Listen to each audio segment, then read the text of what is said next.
Le rapport intégré, conçu par l'IIRC, c'est-à-dire l'International Integrated Reporting Council, en 2013, a pour objectif de faire évoluer le reporting d'entreprise en expliquant de manière concise comment une organisation crée de la valeur au fil du temps. Comme son nom l'indique, ce rapport intègre des dimensions de performance financière et extra-financière, offrant ainsi une vision globale de la stratégie et de la performance d'une organisation.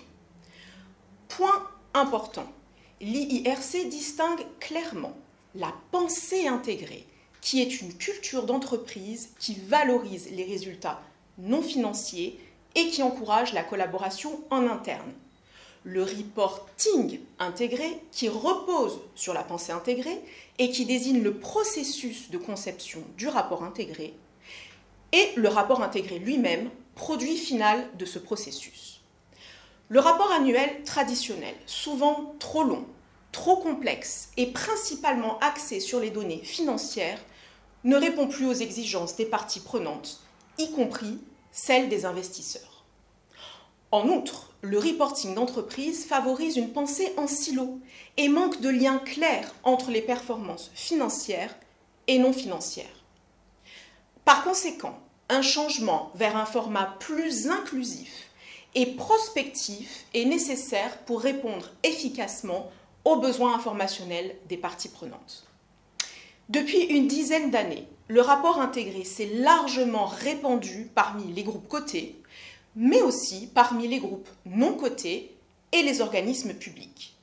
La Poste, par exemple, a publié son premier rapport d'activité intégré en 2023.